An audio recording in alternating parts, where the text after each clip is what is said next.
General இங்கிலீஷ்க்கு வந்து நம்ம எப்படி இனிமேல் படிக்க போகிறோம் அப்படிங்கிறது தான் இந்த ஒரு வீடியோவில் பார்க்க போகிறோம். ஸோ வீடியோ ஸ்கிப் பண்ணாமல் ஃபுல்லாக பாருங்கள். ஜென்ரல் இங்கிலீஷில் உங்களுக்கு ஒரு கிளாரிட்டி 100% இந்த வீடியோ மூலிமா கிடைக்க போகுது. ஃபர்ஸ்ட் ஆஃப் ஆல் ஜென்ரல் இங்கிலீஷை பொறுத்த வரைக்கும் நம்ம வந்து ஃபர்ஸ்ட் லிட்ரரி ஒர்க்ஸ் அப்படிங்கிற டைட்டில் தான் கம்ப்ளீட் பண்ணிகிட்டு இருந்தோம். தட்ஸ் பிகாஸ் நமக்கு அதிலிருந்து தான் 60 to 70 கொஷின்ஸ் வந்து கேட்டுட்டு இருந்தாங்க அவுட் ஆஃப் 100. ப்ரோஸ் அண்ட் போமில் நம்ம ஆத்தர்ஸோட நேம்ஸ் என்ன, அதே மாதிரி அந்த போமோட லைன்ஸ் என்ன உள்ள டீட்டெயில்ஸ் கொடுத்துருக்காங்க, இம்பார்ட்டண்ட்டான பாயிண்ட்ஸ் என்ன அப்படிங்கிறத நோட்ஸ் எடுத்து வச்சு படிச்சிருந்தாலே இங்கிலீஷில் வந்து நம்மளால் ரொம்ப ஈஸியாக லிட்ரரி ஒர்க்குக்கு தேவையான மார்க் எல்லாமே ஃபுல்லாகவே வாங்க முடிஞ்சிட்டு இருந்துச்சு. எங்கே மார்க் வந்து கம்மியாச்சு அப்படின்னு பார்த்தீங்கன்னா பயோகிராஃபிக்ஸ் அப்படிங்கிற டாப்பிக்கில். ஏன்னா பயோகிராஃபிஸில் வந்து நமக்கு ஸ்கூல் புக்கை தாண்டி வெளியில் நம்ம ஐஎன்எம்மில் படிக்கிறது, ஹிஸ்ட்ரியில் படிக்கிறது, இந்த மாதிரி வேறு ரெஃபரன்ஸ் புக்கோட சோர்ஸ்லேருந்து தான் கொஷின்ஸ் வந்து பயோகிராஃபிஸில் கேட்டுட்டு இருந்தாங்க. அதுலேருந்து ஒரு 3 கொஷின் வருது, 4 கொஷின் வருது அப்படின்னா ஒரு கொஷினோ 2 கொஷினோ தான் கரெக்ட் ஆகும். மற்ற எல்லாமே பயோகிராஃபிஸில் தான் மிஸ்டேக்ஸ் வரும். ஆனால் நமக்கு இந்த லிட்ரரி ஒர்க்ஸ் அப்படிங்கிறதுல மிஸ்டேக்கே யாருக்குமே ஜென்ரல் இங்கிலீஷில் வரவே வராது. வேறு எங்கே மிஸ்டேக் வரும், எங்கே மார்க் கம்மியாகும்னு பார்த்தீங்கன்னா போயமில் ஏதாச்சும் 2 லைனு நம்ம மெமரைஸ் பண்ணாத 2 லைனை கொடுத்து கொஷின் கேட்டால் அங்கே வந்து மிஸ்டேக் நடக்கும். அதே மாதிரி ஃபிகர் ஆஃப் ஸ்பீச்சில், கிராமர் ஏரியாவில், இங்கெல்லாம் தான் மிஸ்டேக்ஸ் வந்து ஜென்ரல் இங்கிலீஷில் வந்து நடந்துகிட்டு இருந்திருக்கு. ஸோ இத்தனை நாளாக நம்ம படித்த பேட்டர்னில் லிட்ரரி ஒர்க்கில் நம்ம வந்து கான்சென்ட்ரேட் பண்ணிகிட்டு இருந்தோம். இனிமேல் இப்போது இந்த நியூ சிலபஸ் அப்டேட்டட்க்கு அப்புறம் நம்ம கிராமரில் தான் நம்ம ஃபோக்கஸ் ஃபுல்லாகவே வந்து இருக்கணும். கிராமரை எப்போ ஃபுல்லாக முடித்து டெய்லியும் ப்ராக்டிஸ் பண்ணுறோமோ அப்போ தான் நம்மளால் இங்கிலீஷில் 80 அப்படிங்கிறது எபவ் நம்ம ஸ்கோர் பண்ண முடியும். இந்த 80 எபவ் அப்படிங்கிற டார்கெட் வந்து லிட்ரரி ஒர்க்ஸும் சேர்த்து தான் நான் வந்து சொல்கிறேன். ஃபர்ஸ்ட் வந்து நம்ம கிராமர் பார்ட்டை கிளியராக முடிச்சிடணும். கிராமரை எப்படி நம்ம படிக்க போகிறோம் அப்படின்னு பார்த்தீங்கன்னா ஸ்கூல் புக்கில் கண்டென்ட் வந்து நமக்கு கம்மியாக தான் இருக்க போகுது. சிலபஸில் கொடுத்துருக்க நிறையா டாபிக்ஸ் வந்து ஸ்கூல் புக்கில் கிடையாது. அதே மாதிரி ஸ்கூல் புக்கில் இருக்க டாபிக்ஸ் தான் நாங்கள் கேட்க போகிறோம் அப்படிங்கிறத டிஎன்பிஎஸ்சி சொல்லலை. யூனிட் 7 லிட்ரரி ஒர்க்ஸுக்கு மட்டும்தான் எஸ்எஸ்எல்சிலேருந்து நீங்கள் படிக்கணும். 6th-லேருந்து 10th வரைக்கும் கவர் ஆகிற ப்ரோஸ் அண்ட் போமோட டாபிக்ஸ் கொடுத்து இது மட்டும்தான் உங்களுக்கு எஸ்எஸ்எல்சி லெவலில் இருக்க போகுது. முன்னாடி இருக்கிற அந்த யூனிட் 1லேருந்து யூனிட் 6 வரைக்கும் இருக்கிற கிராமர் போர்ஷன் புக்லேயும் இருக்கும். புக்கு தாண்டியும் நீங்கள் வெளியில் படிக்கணும் அப்படிங்கிறத டிஎன்பிஎஸ்சி இன்டைரக்டாக சொல்லியிருக்காங்க.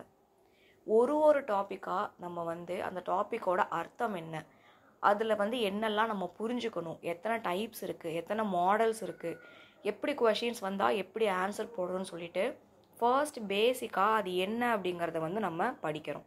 அதுக்கு அடுத்து அதோட எக்ஸாம்பிள்ஸை தெரிஞ்சுக்கிறோம்.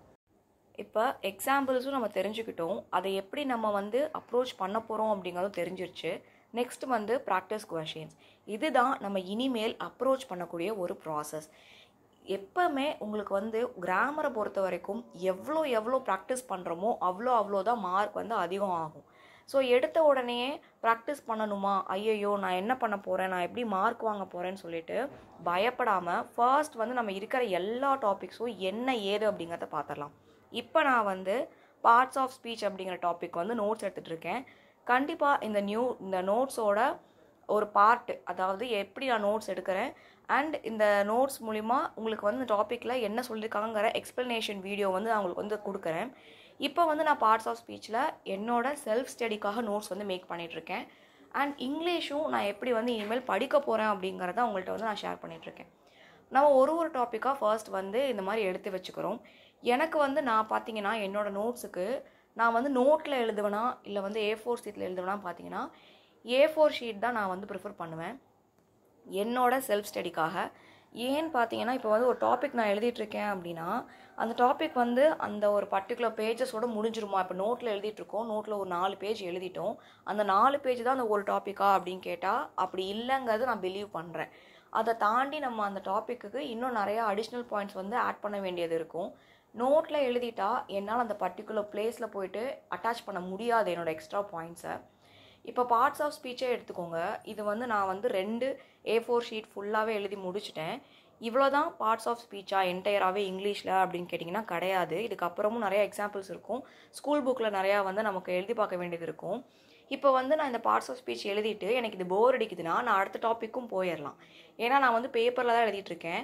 வேறு எங்கேயாச்சும் நான் வந்து இதே பாயிண்ட்ஸை பார்த்தேன்னா, இதே மாதிரி பாயிண்ட்ஸை நான் பார்த்தேன் அப்படின்னா, அங்கே நான் மறுபடியும் வேறு ஒரு A4 ஷீட்டில் எழுதிட்டு உள்ளே நான் வந்து ஈஸியாக அட்டாச் பண்ண முடியும். ஸோ நான் ஒரே டாப்பிக்லேயே ஸ்டிக் ஆன் ஆகாமல் எனக்கு இது போர் அடிக்குது அப்படின்னா நான் அடுத்த டாபிக் கூட போயிடுவேன். அது போயிட்டு அதை எழுதிட்டு அதை நான் கம்ப்ளீட் பண்ணாமையே கூட அடுத்த டாபிக் என்னால் போக முடியும். அதே மாதிரி நான் வந்து டேக் இருக்குல்ல, த்ரெட்டு டேக், அதை வச்சு தான் நான் வந்து பேப்பர்ஸை டைப் பண்ணியிருப்பேன். ஈஸியாக ரிமூவ் பண்ணிவிட்டு நம்ம வந்து பேப்பர்ஸ் வந்து இன்சர்ட் பண்ணிக்கலாம். நான் இந்த ஒரு மெத்தடை வந்து ஜிஎஸ்க்கு ஃபாலோ பண்ணுறதுக்கு ஸ்டார்ட் பண்ணேன். அதுக்கப்புறம் நான் வந்து ஜென்ரல் இங்கிலீஷுக்கும் இந்த ஒரு மெத்தட் தான் எனக்கு வந்து கன்வீனியண்ட்டாக இருக்குது. ஃபஸ்ட்டு வந்து மேக்ஸுக்கு நான் நோட்டில் தான் ஃபுல்லாகவே எழுதிட்டு இருந்தேன். அண்ட் இப்போவும் அது கொஞ்சம் இருக்குது. கம்ப்ளீட் பண்ணிவிட்டு நான் மேக்ஸுக்கும் வந்து பேப்பர்ஸ் தான் யூஸ் பண்ணலாம் அப்படின்னு சொல்லிட்டு யோசிச்சுட்ருக்கேன். ஃப்யூச்சரில் வந்து எனக்கு இது ஸ்பைரல் பண்ணணும் அப்படின்னா ஸ்பைரல் பண்ணிக்கலாம். பட் ஸ்பைரலை விட எனக்கு வந்து தனியாக ஃபைல் போட்டு மெயின்டைன் பண்ணுறது கொஞ்சம் கன்வீனியண்ட்டாக இருக்குது அப்படிங்கறதுக்காக நான் வந்து இந்த மாதிரி பேப்பர்ஸில் வந்து எழுதிட்டுருக்கேன். ஸோ நீங்கள் வந்து எப்படி நோட்ஸ் மேக் பண்ணுவீங்க அப்படிங்கிறதையும் கமெண்ட்டில் சொல்லுங்கள். அண்ட் ஜென்ரல் இங்கிலீஷில் வந்து நம்ம இப்படி தான் அப்ரோச் பண்ண போகிறோம் இனிமேல் வரக்கூடிய எக்ஸாம்ஸ்க்காக. ரொம்பவே உங்களுக்கு வந்து யூஸ்ஃபுல்லாக இருக்கும். இந்த வீடியோ ஃபுல்லாக பார்த்ததுக்கு தேங்க்யூ. ஃப்ரெண்ட்ஸுக்கும் ரெஃபர் பண்ணுங்கள். நம்ம சேனலை இன்னும் சப்ஸ்கிரைப் பண்ணாமல் இருக்கீங்கன்னா சப்ஸ்கிரைப் பண்ணிக்கோங்க. டெலகிராம் சேனல்லையும் ஜாயின் பண்ணிக்கோங்க. இப்போ வந்து நமக்கு கொடுத்துருக்க நியூ சிலபஸ் அப்டேட் படி ஜிஎஸ்க்கும் மேக்ஸுக்கும் நம்ம ஃப்ரீ டெஸ்ட் வந்து கண்டக்ட் பண்ண போகிறோம்.